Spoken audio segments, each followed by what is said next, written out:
চাইতে শ্রেষ্ঠ ভাগ্যবান আর শ্রেষ্ঠ মেজবান আর কেউ নাই। আমি এমন 3 জন মেহমান হয়েছি, তাড়াতাড়ি বাগানে গেছে, খেজুর বাগানে। যা আবিল আজক, খেজুরের ছড়ি নিয়ে আসছে, ফিহি বুসরুন আর রতবুন ওয়া ইয়াবিস, শুকনা খেজুর আছে, ভিজা খেজুর আছে, কাঁচা খেজুর আছে। আইনা কয় যেটা মন চাই এটা খাও। আখাযাল মুদিয়া, ছুরি নিছে, চাকু নিছে।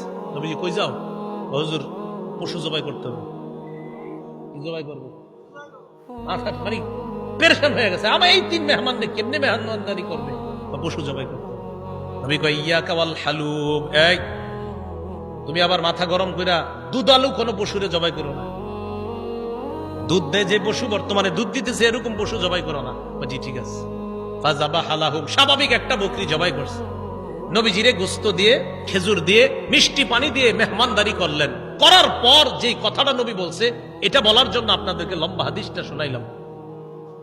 নবীজি আবু বকর ওমরকে বললেন, আবু বকর ওমর, বাহিরে আসছিলা কিভাবে বলো তো? হুজুর ক্ষুধায় আমগরে বাহিরে নিয়ে আসছে। নবীজি কয় আবু বকর ওমরকে বললেন, এখন খাইছো? হ্যাঁ। নবীজি বললেন, লাতুস আলুন্না আন হাদা ইয়াউমাল কিয়ামাহ, এই যে খানাগুলা খাইছো না, পেট ভরছো না, এই ব্যাপারেও কিয়ামতের ময়দানে আল্লাহর কাছে জবাবদিহিতা করতে হবে। অবশ্যই অবশ্যই তোমাদেরকে এই ব্যাপারে জিজ্ঞাসা করা হবে। এই খানা খেয়ে আল্লাহর ইবাদত করছো কিনা? এই খানা খেয়ে তুমি সঠিকভাবে চলছো কিনা? আল্লাহ তোমারে খাওয়াইছে, খাওয়ানোর পর আল্লাহর হুকুম তুমি পালন করছো কিনা? এই ব্যাপারে জিজ্ঞাসা করা। বুঝাইতে চাইলাম, এই সূরা তাকাসুরের শেষে কি বলতেছে দেখেন। প্রথম দিকে বললেন সম্পদের কারণে আমারে ভুলে যাও, এরপরে বললেন কবরকে স্মরণ করো, শেষের দিকে বললেন এই নিয়ামতের ব্যাপারে জিজ্ঞাসা করব, কিন্তু এত এত সম্পদ দিলাম মনে করবো না এমনি ছেড়ে দিব, আমি আল্লাহ, আমি সব জিজ্ঞাসা করব। এই সূরা থেকে প্রধান 3টা আমাদের শিক্ষা।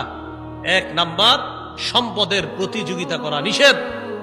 2 নাম্বার, সম্পদ হওয়া দোষের না, কিন্তু সম্পদের কারণে আল্লাহকে ভুলে যাওয়া যাবে না, এটা 2 নাম্বার শিক্ষা।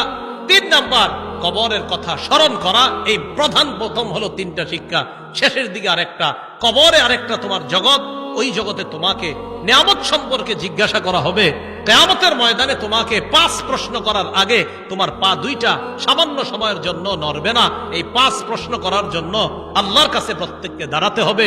এর মধ্যে একটা হলো সম্পদ কোত্থেকে আনছো আর কোথায় ব্যয় করছো, এই কথা আল্লাহর কাছে জবাবদিহিতা করতে হবে। আল্লাহ পাক রব্বুল আলামিন আমাদের সকলকে কবরের প্রস্তুতি নিয়ে দুনিয়া থেকে যেন আমরা যেতে পারি, আল্লাহ তৌফিক দান করেন। আমিন। আখিরু দাওয়ানা আনিল হামদুলিল্লাহি রাব্বিল আলামিন।